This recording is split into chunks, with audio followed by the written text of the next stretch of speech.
جہاں تک Karachi business hub ہے وہ اپنی جگہ، لیکن کراچی کے اندر ایتھنک ڈیوائڈ بھی بہت زیادہ ہے. کراچی کی اگر آپ ہسٹری اٹھا کے دیکھیں تو اتنی شدید نفرتیں لوگوں میں پیدا ہو گئی ہیں ایک دوسرے کے درمیان کہ جس کو کم کرنے میں شاید ابھی بھی لوگ کامیاب نہیں ہو سکے. کوششیں تو بہت ہوئی ہیں لیکن ابھی بھی وہ ہیں، اور مسٹرسٹ ہے.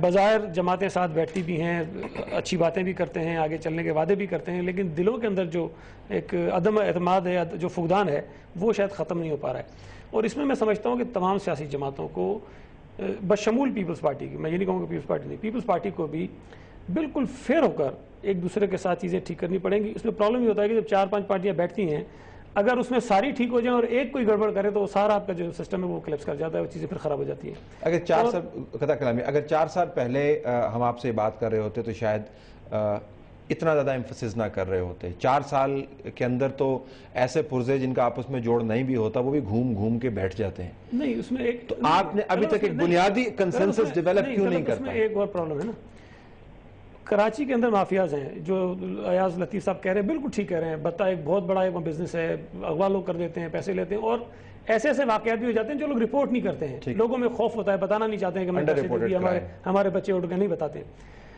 پولیٹیکل پارٹیز کی آڑ لے کر وہ کرمنلز ہوتے ہیں، کام کرتے ہیں شہروں میں.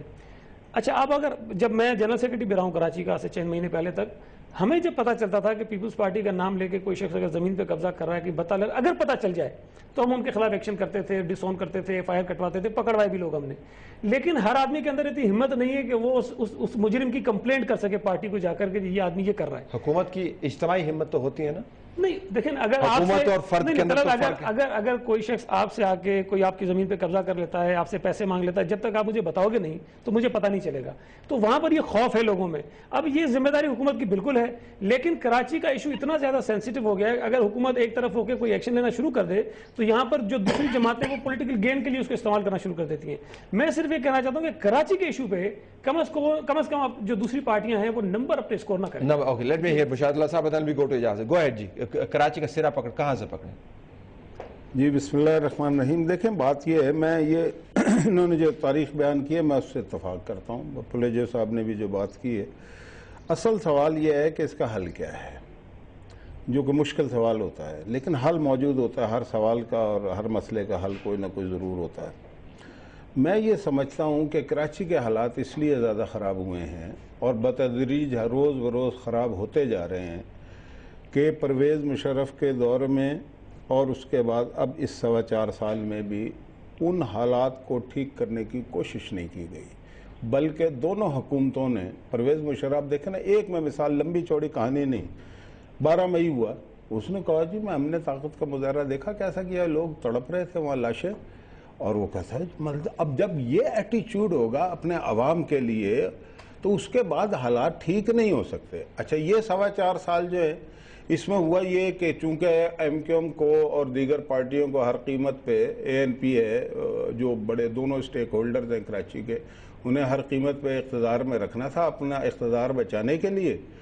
تو جو اصل مسئلہ سب کو پتہ ہے، ایسا نہیں ہے کہ کوئی پیپلز پارٹی حکومت میں ہے، اس کے پاس ایجنسیاں ہیں، اور نہ بھی ہوں اگر، تب بھی سارا مسئلہ انہیں معلوم ہے کہ کون کیا کر رہا ہے، کیا نہیں کر رہا ہے، اس کو کیسے ہینڈل کیا جا سکتا ہے.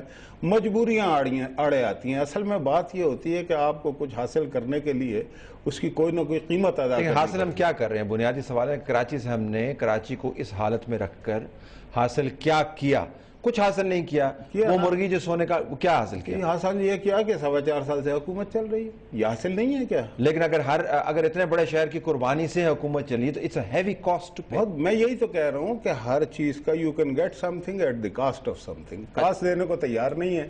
کاسٹ کیا ہے کہ بھائی آپ طے کر لیں کوئی وہ پاپولر ڈیسیژن ہے یا ان پاپولر ڈیسیژن ہے، ایونچولی اس ڈیسیژن کے یعنی کہ فال آؤٹ میں بھی جو کچھ ہوگا وہ آپ کے حق میں آئے گا. آپ کر کے تو دیکھیں، اگر ٹھیک ہے کوئی سیاسی جماعتیں اس سے سیاسی فائدہ اٹھاتی ہیں، اٹھانے دیں. اصل سوال یہ ہے کہ کراچی میں جو امن بحال کرے گا وہ ہمیشہ اسے یاد رکھا جائے گا. لیکن یہ کسی نے نہیں سوچا. انہوں نے یہ سوچا کہ ہمارا اقتدار ہر قیمت پہ برقرار رکھنا چاہیے، کراچی بھاڑ میں جائے، اور کراچی بھاڑ میں ہے.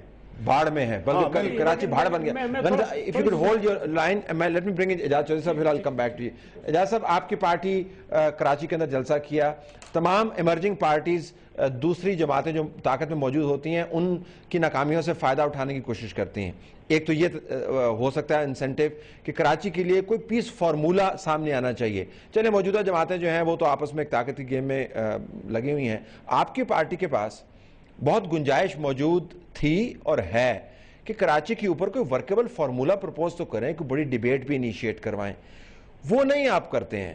اس کی کیا وجہ ہے؟ کراچی کے اوپر آپ بالکل بات نہیں کرتے. شکریہ طلعت صاحب. میں یہ عرض کرنا چاہتا ہوں کہ کراچی کا مسئلہ سلجھانے کے لیے تو شاید مشکل ہے, سمجھنے کے لیے مشکل نہیں ہے. اور مجھ سے پہلے جن تینوں احباب نے بات کی ہے اس بات پہ کوئی تنقید کا پہلو نہیں نکلتا ہے, لیکن وہ پارٹیاں کہ جو گزشتہ 4 سال سے برسر اقتدار ہیں ان کی بدرجہ اتم یہ ذمہ داری بنتی تھی کہ اس سے پہلے تو ہم یہ کہتے تھے کہ ماشاء اللہ ہے اور ایجنسیاں اپنا کھیل کھیلتی ہیں اور بیرونی طاقتیں آ کے مداخلت کرتی ہیں, لیکن جب آپ عوام کے منتخب نمائندے بیٹھے ہوں اور حالات سے بدتر ہوتے چلے جائیں تو آپ مجھے بتائیے کہ مہذب دنیا کے اندر حکومت کے علاوہ کس پہ ذمہ داری ڈالی جا سکتی ہے. دوسری بات میں آپ سے یہ عرض کرتا ہوں کہ کراچی محض کراچی کے اندر حکمران جماعتوں کا یا صوبے کے اندر حکمران جماعتوں کا ایشو نہیں ہونا چاہیے. کراچی تو پورے پاکستان کا مسئلہ ہے. لاہور سے لے کے اسلام آباد تک جتنے بھی لوگ حکومت کی کرسی پہ براجمان ہیں ان کا اولین ترجیح کے اندر یہ معاملہ ہونا چاہیے, اس لیے کہ اس بات پہ جو سب کو اتفاق ہے کہ وہ اکنامک ہب ہے, وہ منی پاکستان ہے. اب آپ نے یہ فرمایا کہ تحریک انصاف کے پاس اس کا کیا فارمولہ ہے. آپ کو یاد ہے ایک GIT انویسٹیگیشن ہوئی تھی, جوائنٹ انویسٹیگیشن جو تھی, تو اس میں یہ دیکھا گیا تھا کہ تمام پارٹیاں جو ہیں وہ ایک ہی قسم کے کاروبار کے اندر وہاں پہ شریک ہیں اور یہ ساری پارٹیاں اقتدار کے حصہ دار بھی ہیں. اب چنانچہ تحریک انصاف کے سامنے تو سب سے بہترین فارمولہ یہ ہے کہ جب تک یہ پارٹیاں برسر اقتدار رہتی ہیں اور ان کے سٹیک ہولڈرز بھی فیلڈ کے اندر رہتے ہیں اس وقت تک کسی صورت میں امن قائم نہیں ہو سکتا. میں آپ کو پوری ذمہ داری سے یہ بات کہتا ہوں طلعت صاحب, میری ایک بات سن لیجئے. یہ جو گزشتہ دنوں لیاری کا آپریشن ہوا ہے یہ بالکل میں دعوے سے کہتا ہوں کہ سیاسی مقاصد کو پیش نظر رکھ کے کیا گیا ہے. ایک فریق کو خوش کرنے کے لیے دوسرے فریق نے آپریشن کیا. جس دن رحمان ملک نے یہ کہا کہ 48 گھنٹے ہیں کہ تمام لوگ ہتھیار رکھ دیں, وہ کئی 48 گھنٹے تو گزر چکے ہیں, بعد میں تو رینجرز وہاں پر نہیں گئی ہیں. چنانچہ میں یہ کہتا ہوں کہ اسے غیر سیاسی انداز کے اندر دیکھنا چاہیے, لیکن ملکی مفاد کے اندر دیکھنا چاہیے. ٹھیک ہے, مجھے بریک لینے دیں اور اس کے بعد اسٹوڈیو میں آتے ہیں, آپ پوائنٹس کا جواب دیجئے گا. اور بریک کے بعد ناظرین 2-3 ایشوز اور بھی سامنے رکھیں گے کہ یہ معاملہ صرف حکومتوں کا نہیں ہے, یہ ریاست کا معاملہ ہے. 4-5 بڑے بڑے ہبز ہیں جن کے اوپر ریاست کو فوکس کرنا ہوتا ہے. پاکستان کی سیکیورٹی کے ہب کے اندر کراچی کی ایک نمایاں پوزیشن ہے. ریاست کے اداروں کی اس کے اوپر کیا پالیسی ہے اور خاموشی کیوں جاری ہے؟ آفٹر اس بریک.